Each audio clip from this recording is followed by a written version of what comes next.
écoutez Radio École. Vous écoutez Radio École, la voix de l'éducation.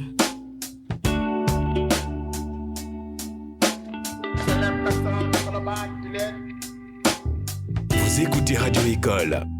Bienvenue à tous dans cette nouvelle édition de Droit et Société sur Télé-École. Aujourd'hui, nous abordons une thématique d'une importance stratégique pour l'avenir de notre pays, le droit gazier au Sénégal. Depuis la découverte des importants gisements de gaz naturel au large de nos côtes, le Sénégal est à l'aube d'une transformation économique majeure. Mais derrière cette manne énergétique se cachent des enjeux complexes. Le droit gazier se situe au cœur de cette dynamique.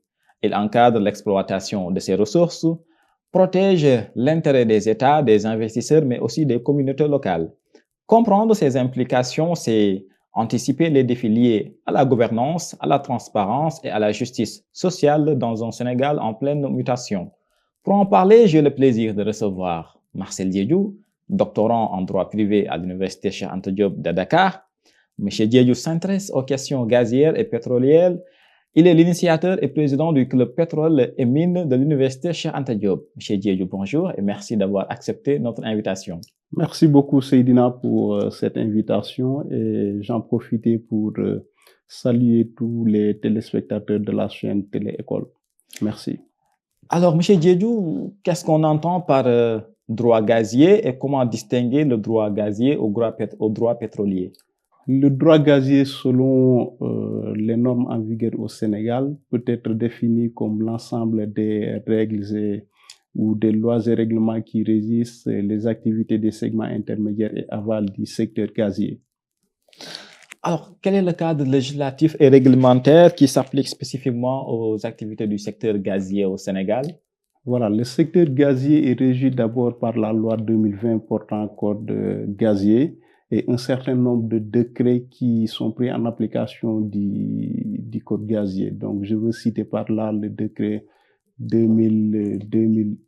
23-849 du 7 avril 2020 qui traite des conditions et modalités d'exercice des activités des segments intermédiaires et aval, et un autre décret de 2023 qui traite des conditions de raccordement aux infrastructures gazières, et un autre décret qui est pris également dans la même période et qui traite des conditions de détermination des prix d'utilisation des infrastructures gazières.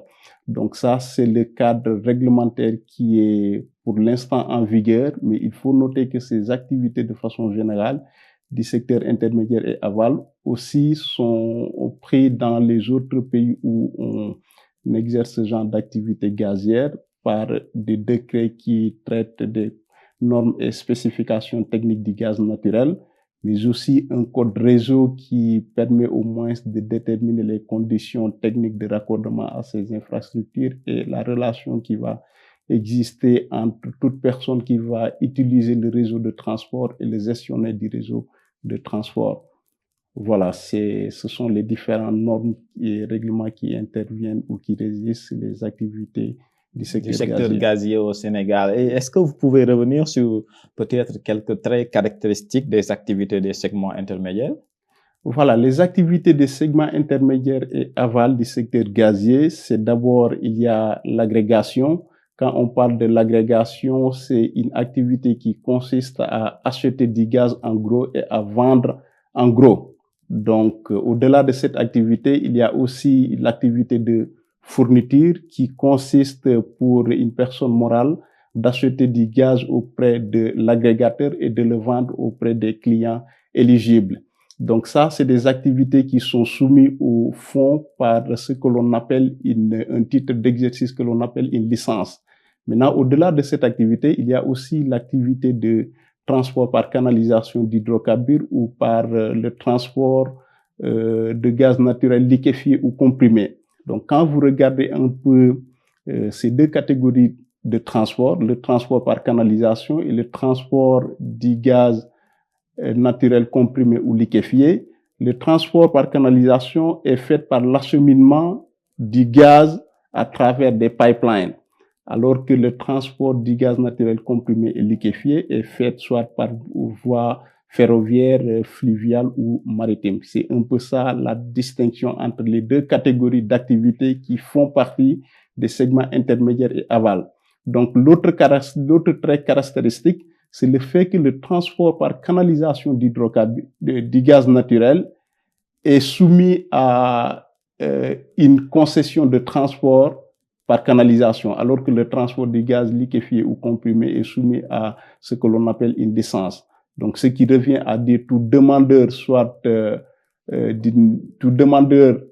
toute personne morale qui souhaiterait exercer l'activité d'agrégation ou de fourniture ou d'exportation doit obtenir au préalable une licence, et toute personne morale qui souhaiterait exercer une activité de transport par canalisation du gaz naturel doit au préalable obtenir une concession. Effectivement, et il y a des institutions étatiques qui interviennent peut-être dans ce secteur.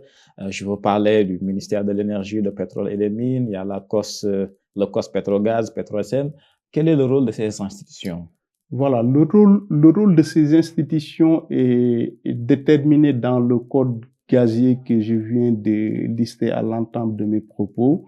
Déjà, le ministère détermine la politique de l'État dans le cadre du développement du secteur extractif. Donc, c'est au ministère la charge de réglementer, de proposer des lois et règlements, de diligenter tout ce qui est politique dans le secteur énergétique. Maintenant, Petrosen, c'est la société d'État qui est chargée de mettre en œuvre certains projets. C'est pourquoi quand vous regardez dans les contrats pétroliers et gaziers, c'est Petrosen qui représente l'État à travers une prise de participation 10% et autres. Donc, il s'associe avec les titulaires des permis, des titres miniers d'hydrocarbures pour au moins procéder à l'activité d'exploration, à l'activité de prospection, à l'activité d'exploitation de ces hydrocarbures. Maintenant, toutefois que ces hydrocarbures sont extraits, comme Petrosen, c'est un groupe, il y a des filiales. Chacune des filiales a une activité bien déterminée. Une des filiales va commercialiser le pétrole et le gaz.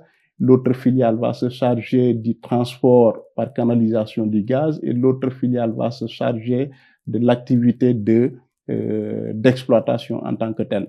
Donc, c'est comme ça qu'est structuré le groupe Petrosen avec les missions que je viens de lister tantôt. Maintenant, le COS Pétrogaz, il faut noter que c'est cette institution qui accompagne le président de la République et le gouvernement dans la mise en œuvre des politiques de développement du secteur, des hydrocarbures, que ce soit le pétrole, que ce soit le gaz. Maintenant, il y a d'autres institutions ou organes également qui interviennent, comme par exemple la Commission de régulation du secteur de l'énergie, qui a pour mission d'assurer la régulation de toutes les activités des segments intermédiaires et aval. Donc, chaque acteur a un rôle qui lui est dédié avec des missions soit qui sont déterminées à travers sa loi de création ou à travers le code gazier qui est le texte de référence. D'accord, c'est parfait, c'est très bien expliqué. Alors, Monsieur Diédhiou, peut-être parler un tout petit peu du code gazier, de savoir si peut-être ce code s'aligne aux normes et standards internationaux. Effectivement, le code gazier s'aligne aux normes et standards internationaux parce que quand vous regardez dans les autres pays qui exploitent qui font des activités des segments intermédiaires. Donc, c'est quasiment les mêmes normes qui interviennent. Je prends un petit exemple en termes de normes de sécurité. Les normes de sécurité, on renvoie toujours aux standards internationaux. Je peux prendre un exemple pour la sécurisation d'une infrastructure de transport. Souvent, il y a plusieurs standards internationaux qui exigent à ce que le gaz naturel qui sera acheminé à travers les pipelines soit odorisé. Donc, ce gaz peut être odorisé soit à travers des composés que l'on peut appeler soit le mercaptan ou le tétrahydrothiofène, qui sont des composés organiques à odeur intense qui permettent de détecter les fuites de gaz. Donc, ce qui va permettre, en cas de fuite de gaz, de pouvoir au moins détecter qu'il y a fuite et de faire des interventions dans les meilleurs délais. Donc, au-delà de ces normes de sécurité, il y a d'autres normes de sécurité qui sont souvent utilisées, soit à travers des la sécurisation des emprises et autres.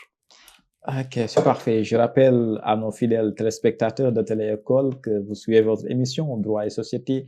Le thème de cette émission d'aujourd'hui, c'est le droit gazier au Sénégal. Nous recevons Marcel Diédhiou, qui est doctorant en droit privé à l'Université Cheikh Anta Diop de Dakar. Il est l'initiateur et président du club Pétrole et Mines de cette même université. Monsieur Diédhiou, pensez-vous que l'exploitation du pétrole et du gaz peut contribuer à la transformation de l'économie sénégalaise et parallèlement peut-être à l'amélioration des conditions de vie des Sénégalais? Oui, effectivement. Je pense que l'exploitation du pétrole et du gaz doit nécessairement contribuer à l'amélioration des conditions de vie des Sénégalais. Pourquoi je le dis? Parce qu'au regard d'abord, quand on fait un diagnostic du cadre qui existe, je pense que vous conviendrez avec moi qu'il y a une loi de 2022-09 du 19 avril 2022 qui est relative à la répartition et à l'encadrement de la gestion des revenus issus des hydrocarbures. Cette loi a créé deux fonds, un fonds intergénérationnel et un fonds de stabilisation, avec pour mission d'assurer un peu la satisfaction des besoins des générations actuelles et futures pour au moins investir, contribuer parallèlement à l'investissement dans des projets qui vont développer le pays.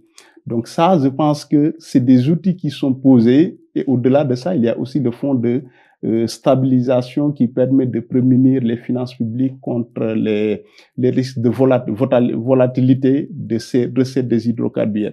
Donc tout cela, ce sont des jalons qui sont posés pour au moins veiller à ce que les ressources naturelles puissent contribuer à l'amélioration des conditions de vie des Sénégalais. Mais là, c'est juste une appréciation qui est faite à l'aune du cadre existant. Maintenant, au-delà de ces aspects, il y a aussi des programmes qui sont développés. Je veux citer le gaz, la stratégie Gas to Power et le Gas to Industry, qui consiste à utiliser le gaz pour produire de l'électricité.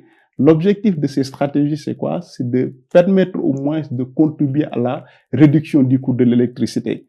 Parce que toutefois que le coût de l'électricité est réduit, ça va impacter tous les Sénégalais. Et là, au moins, chaque Sénégalais individuellement pourra sentir que véritablement l'exploitation du pétrole et du gaz commence à avoir des impacts sur le vécu quotidien des Sénégalais. Et par rapport aux industries également, quand on va utiliser ce gaz pour faire fonctionner certaines usines ou certains industriels comme le ciment, comme les cimenteries, etc., donc ça va forcément impacter sur le coût de ces produits de matières premières. Donc nécessairement, surtout avec le nouveau régime et les principes du Jubal Jubanti, avec les questions de transparence, c'est fort probable à 99% que ces ressources vont contribuer à l'amélioration des conditions de vie des Sénégalais. À l'amélioration des conditions de vie des Sénégalais. Dans beaucoup de pays où il a été découvert peut-être des ressources naturelles, ces pays-là ont raté le développement et on parle souvent de malédiction des ressources naturelles. En ce sens, comment pensez-vous que le Sénégal peut-il véritablement éviter ce syndrome des ressources naturelles? Voilà, moi je suis partisan de ceux qui soutiennent que au Sénégal, les jalons sont posés pour que les ressources naturelles profitent aux Sénégalais. Donc, ce qui revient à dire que l'appréciation de l'idée selon laquelle les ressources naturelles la malédiction des ressources naturelles pour nous arriver et apprécier à 0,00%. Pourquoi je le dis? Parce que déjà, il y a des politiques et des stratégies qui sont développées et qui militent en faveur, comme je l'ai dit tantôt, à l'appréciation positive de l'exploitation. D'abord, pour éviter que cette malédiction arrive dans un pays où on exploite du pétrole, il faut un fort contenu local. Et au regard de la loi 2019 relative au contenu local, on constate qu'il y a des jalons qui sont posés et qui militent en faveur du développement du pays à travers l'exploitation de ces ressources. Il en est également des principes de transparence qui, quand même, milite en faveur d'une exploitation qui sera bénéfique aux populations. Parce qu'aujourd'hui, vous voyez qu'avec la valorisation des questions de transparence, même le Sénégalais qui est chez moi à Fongolemi est au moins au courant de la production de l'état de la production du pétrole et du gaz. Vous voyez que le ministère, que nous félicitons au passage, du pétrole, chaque fois publie des rapports sur la production du gaz de Sangomar et ils vont faire pareil pour le gaz de GTA. Donc là, je pense que c'est des avancées majeures quand même qui militent en faveur d'une exploitation favorable de ces ressources aux Sénégalais, ce qui revient à dire que je pense fortement que la malédiction des ressources naturelles ne peut pas arriver aux Sénégalais. Il ne faut pas arriver au Sénégal, mais je reste toujours dans cette question de transparence avant de poursuivre avec les autres questions pour essayer de comprendre et pour nos téléspectateurs la place qu'occupe la transparence dans la gestion des revenus issus des hydrocarbures. Voilà, aujourd'hui, quand on parle de transparence, déjà, on pense à l'initiative pour la transparence dans les industries extractives qui fait obligation aux États qui y ont adhéré la publication de tous les revenus ici des ressources, toutes les recettes des hydrocarbures. Donc, à travers ces rapports de l'ITIE qui exigent aussi bien l'ITIE que même le code pétrolier, le code gazier exige la transparence dans la gestion de ces ressources. C'est ce qui fait d'ailleurs, c'est la raison pour laquelle aujourd'hui, que ce soit le ministère, que ce soit Petrosen, que ce soit les compagnies titulaires de titres miniers d'hydrocarbures sont obligés de déclarer tous les paiements qui sont versés à l'État. Donc, de ce fait, tous les Sénégalais au moins auront une appréciation sur toutes les ressources provenant de l'exploitation du pétrole et du gaz. Donc là, je pense que c'est un avantage pour tous les Sénégalais parce que la Constitution prévoit que les ressources naturelles appartiennent au peuple.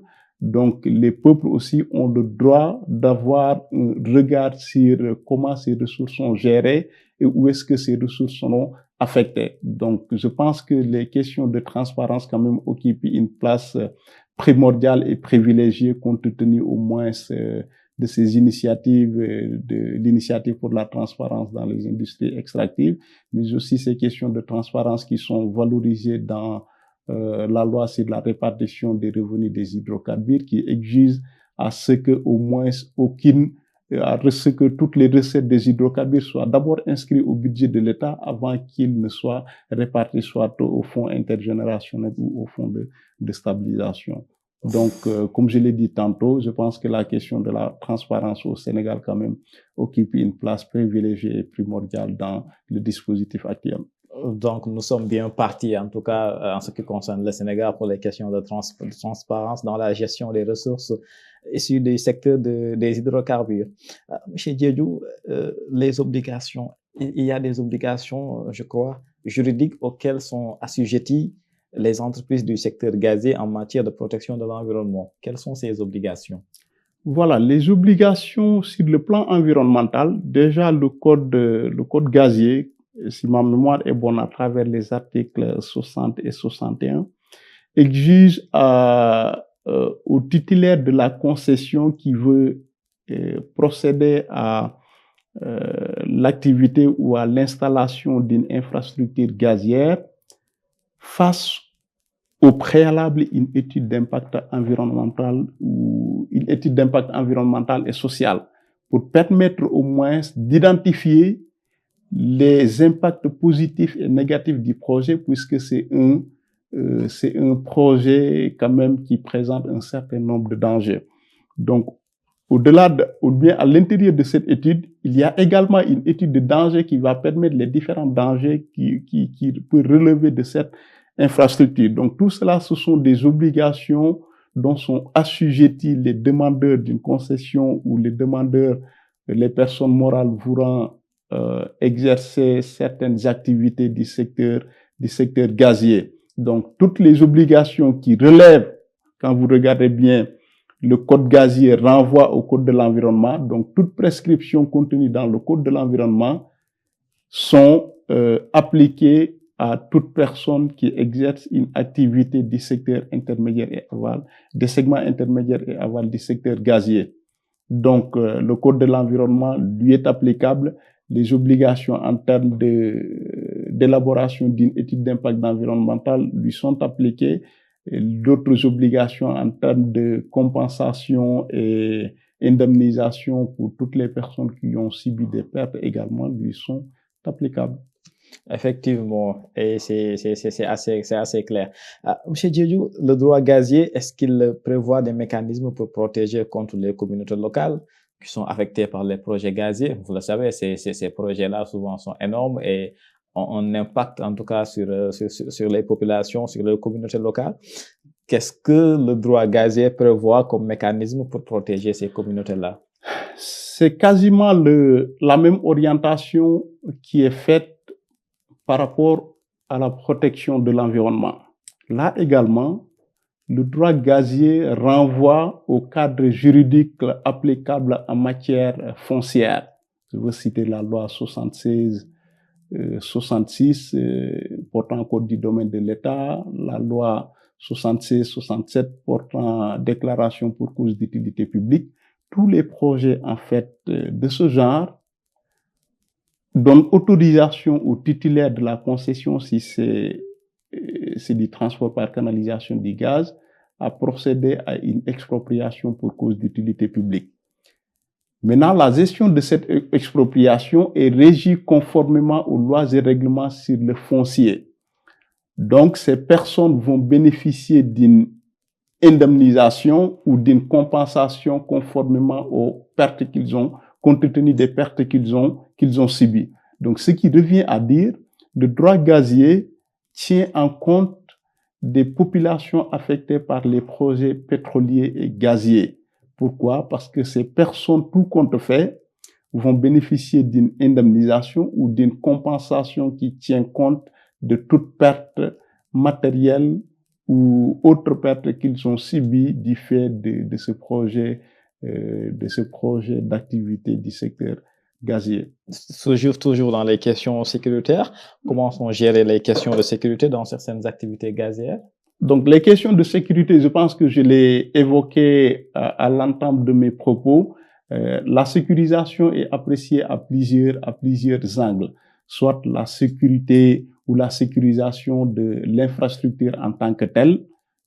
Par exemple, vous prenez un projet de construction de gazoduc, donc soit le gazoduc peut être enterré pour permettre au moins d'éviter que les populations violent, soit sécuriser également l'emprise du gazoduc pour éviter à ce qu'il y ait une violation de cette emprise ou clôturer à travers des barbelés l'emprise du gazoduc pour éviter à toutes les personnes d'y accéder facilement. Donc ça, c'est un aspect de la sécurité, mais il peut y avoir aussi une surveillance de cette infrastructure, soit à travers des stations qui existent ou des caméras qui seront installées tout au long du gazoduc pour permettre au moins de détecter toute intrusion tout au long du tracé de cette infrastructure-là. L'autre aspect de sécurisation de ces infrastructures, comme je l'ai dit tantôt, on peut, dans le cadre réglementaire, il peut y avoir des dispositions qui font obligation à toute personne qui exerce telle ou telle activité, par exemple le transport de gaz, d'odoriser son gaz, c'est-à-dire de mettre dans le gaz des composés organiques qui permettent de détecter cette fuite, en cas de fuite. Donc, c'est l'exemple que j'ai donné, c'est y mettre un certain nombre de composés organiques qui permettent, en cas de fuite, de sentir l'odeur à travers l'odorat et de faire des interventions pour au moins se prémunir de tout éventuel risque. Donc, c'est en quelque sorte ces mesures de sécurité qui sont mises en œuvre et parmi lesquelles il faut aussi ajouter la surveillance tout au long du gazoduc, voilà, pour voir est-ce qu'il n'y a pas des personnes qui se sont intruies qui ont essayé d'agresser un peu le pipeline ou le gazoduc pour, voilà, peut-être y recevoir du gaz ou du pétrole. Effectivement. Monsieur Djedjou, quel est votre avis sur le code pétrolier de 2019? Je rappelle que vous êtes l'initiateur et en même temps le président du club pétrole et mines de l'université Cheikh Anta Diop de Dakar. Quel est votre avis sur ce code pétrolier de 2019? Voilà, le code pétrolier de 2019, je pense que c'est un code qui d'abord a été pris en tenant compte des considérations du code pétrolier de 1998, qui, il faut le rappeler, était un code très attractif qui octroyait des conditions attrayantes pour attirer les investissements dans le secteur pétrolier et gazier.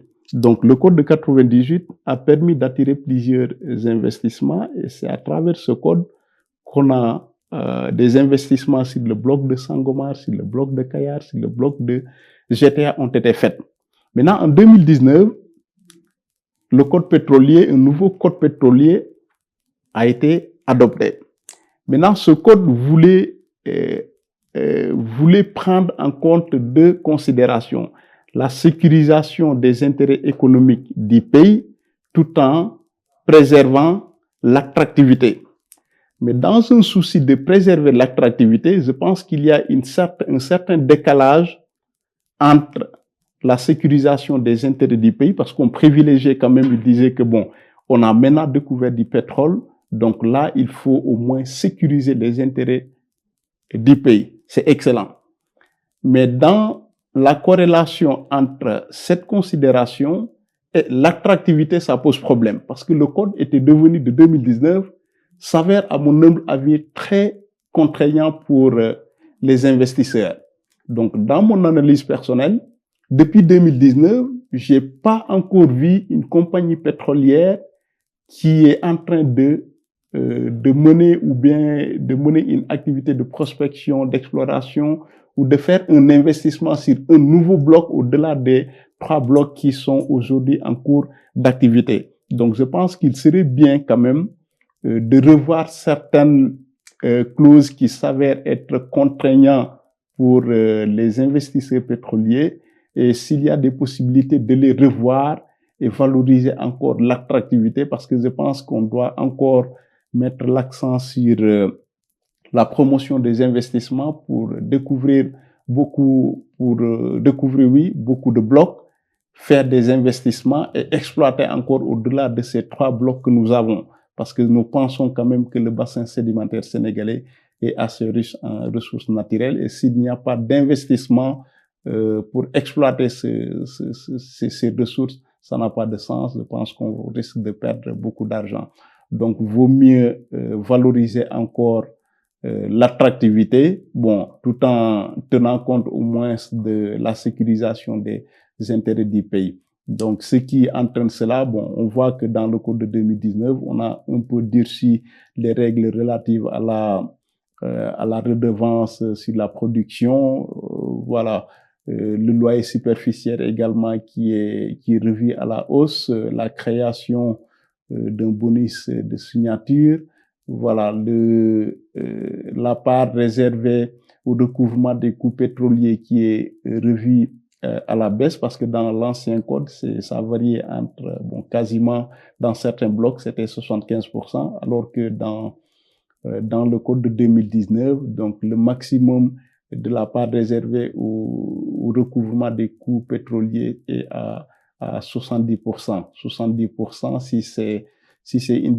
découverte ultra profonde, si c'est un jugement ultra profond.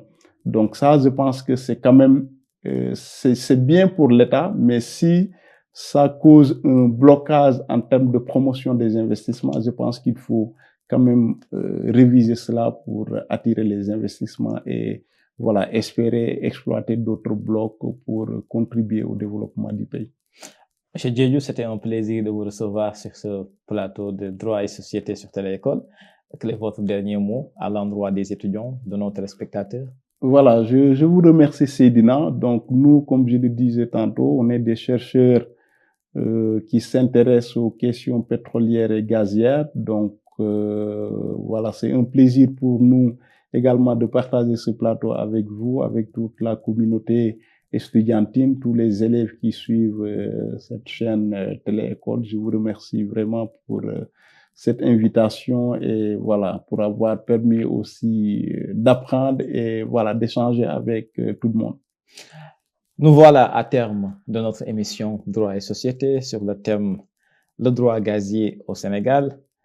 Nous remercions Marcel Diodju d'avoir accepté cette invitation et d'éclairer la lanterne de toutes ces personnes qui s'intéressent à ces questions.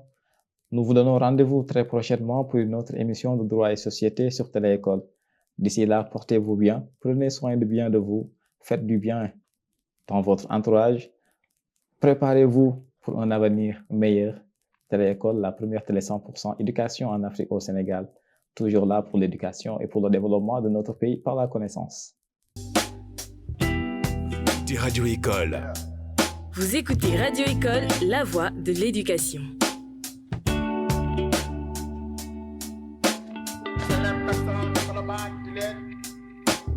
Vous écoutez Radio École.